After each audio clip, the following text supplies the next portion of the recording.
Good morning and a warm welcome to your show, Sunny Mornings in San Diego. I'm your host, Melissa, and it's Wednesday, March 20th. Coming up on today's show, we'll get into the surf report and the weather outlook. Then we'll jump into some local news and a few interesting happenings in business, tech, and entertainment. But first, you'll be interested to know, 209 years ago, today, in 1815, marks the beginning of the 100 Days, a pivotal chapter in French history with Napoleon Bonaparte's return to Paris, and ending on July 8, 1815, with King Louis XVIII's re-establishment. This period saw Napoleon's dramatic comeback and then subsequent fall.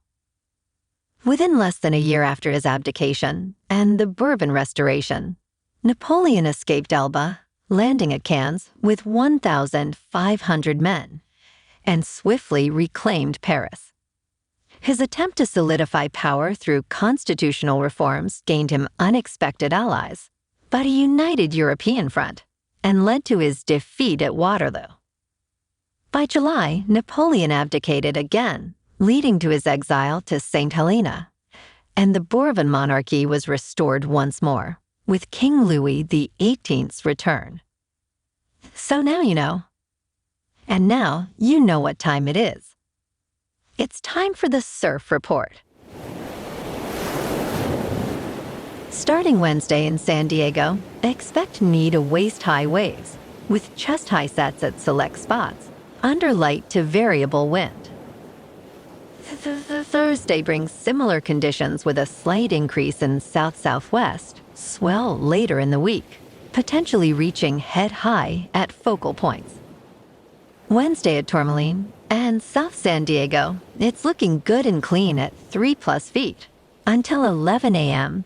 Then it's fair until 2, with some rough stuff after that from higher wind and a low tide.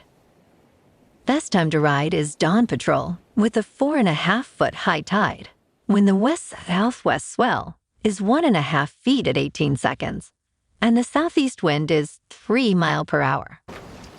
The first high tide Wednesday will be about 5 feet just after 7 a.m., with a -0.5-foot low tide just after 2. The nearshore buoy at Scripps in La Jolla reads 62 degrees for the water temperature. Checking out the weather in the San Diego area. This morning it's partly cloudy and 55 degrees with no wind. The sunset will take place at 7, and it will rise again tomorrow at 6:50. It looks like we're in for some patchy fog before 11. Otherwise, mostly sunny with a high near 69 and wind of 5 to 10 miles per hour. Tonight, mostly cloudy with a low around 53. Looking ahead in the weather. Thursday sees a shift from mostly cloudy to sunny skies, with temperatures peaking near 69 degrees. Friday will be mostly sunny, reaching 68, cooling to 54. Saturday offers partly sunny conditions, with a high of 66, dipping to 53 overnight. Sunday introduces the chance of showers, with mostly cloudy skies and a high near 61 degrees. Bonjour, food enthusiasts. This podcast is brought to you by Versailles Cafe and Pastries in Encinitas. Nestled on El Camino Real South, just north of Encinitas Boulevard, this cafe is a haven for culinary delights. Indulge in their amazing Eggs Benedict or their gluten-free crepes. You can grab a panini for lunch or just breeze on through to get your morning coffee. They are open every day from 8 to 5. So stop on by and don't forget to tell them Sunny Morning sent you. In local news. In Encinitas, speed limits on various roadways, including El Camino Real, and residential areas near schools, are set to be lowered starting this summer. The move, supported unanimously by city council members, comes after recent changes in state law, enabling a 5 mile per hour reduction in certain conditions. Specifically, Encinitas will target safety corridor roads, with high accident rates and roads frequented by bicyclists and pedestrians, particularly those near schools. This adjustment aligns with Assembly Bill 43, passed in 2021, allowing for more flexible speed limit enforcement to enhance safety.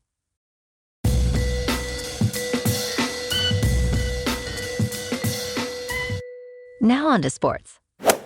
The Wagner Seahawks clinched a thrilling 71-68 victory over the Howard Bison in Dayton, Ohio, securing their place in the NCAA Tournament's first four. Despite Howard's late-game rally, Wagner, marking its first tournament appearance since 2003, will now face the number 1 seed North Carolina Tar Heels.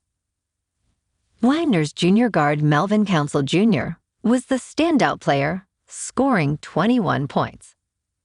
The Seahawks demonstrated superior offensive efficiency, significantly outshooting the Bison. After leading by a significant margin in the first half, Wagner withstood a late 14-4 run by Howard, who narrowly missed a game-tying opportunity.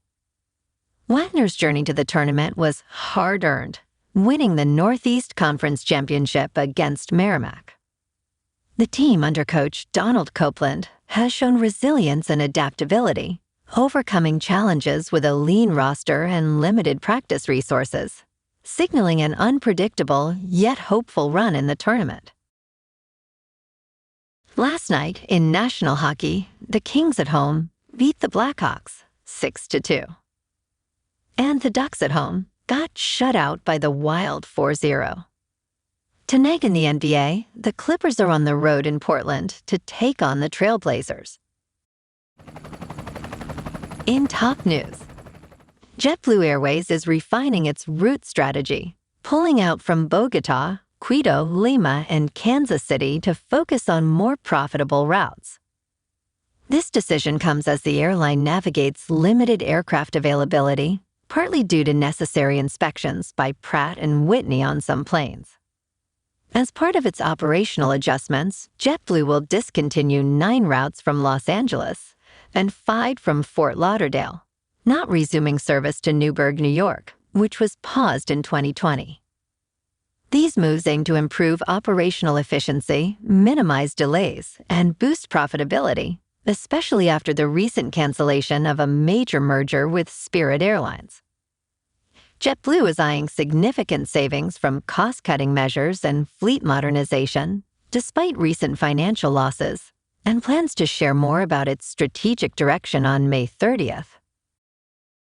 In business news, Chipotle Mexican Grill is considering a significant change to its stock structure with a proposed 50-for-1 stock split, marking a first in the company's 30-year history. This strategic move, aimed at making Chipotle shares more accessible to employees and a wider investor base, will be up for shareholder vote on June 6th.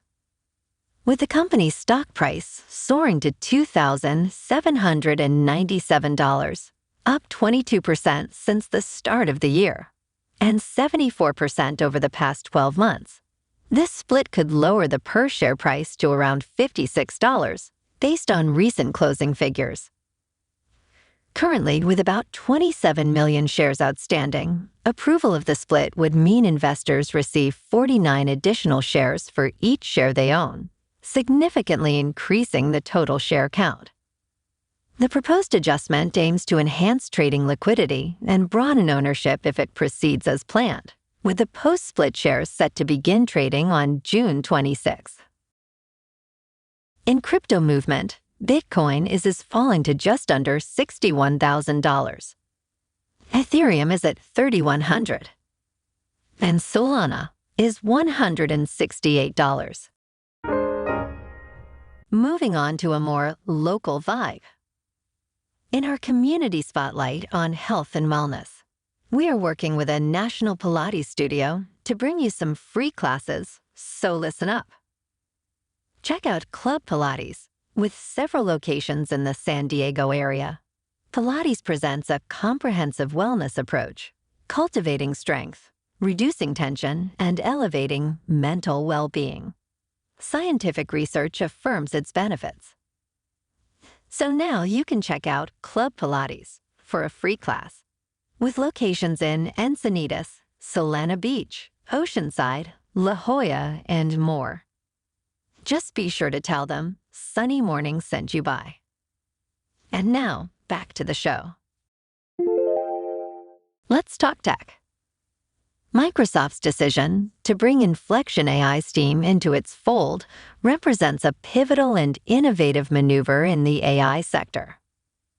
Rather than a traditional acquisition, this move allows Microsoft to integrate top AI talent, including Mustafa Suleyman, at a critical juncture for AI development.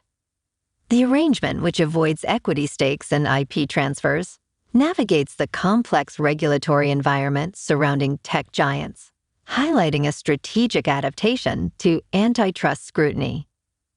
This unique partnership could diversify Microsoft's AI capabilities, potentially influencing its partnership with OpenAI and signaling a broader strategy to secure a leading position in AI innovation.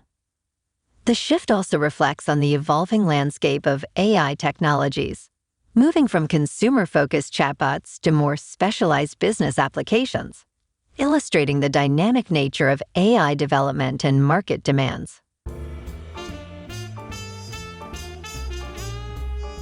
And in entertainment news, rumors are swirling about Aaron Taylor Johnson potentially taking on the iconic role of James Bond, following Daniel Craig's departure. Despite a report from The Sun suggesting they have chosen Taylor Johnson, the BBC has cited sources denying any truth to these claims.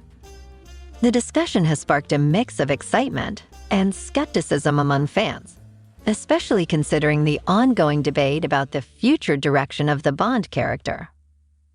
Taylor Johnson, known for his roles in films like Nowhere Boy and Bullet Train, has expressed gratitude for the public's support. The final decision on who will become the next 007 remains a hot topic, capturing the imagination of audiences worldwide. Well, alrighty folks, it's time to skedaddle. We'll catch you tomorrow with another episode of Sunny Mornings in San Diego. Thanks for tuning in. Okay.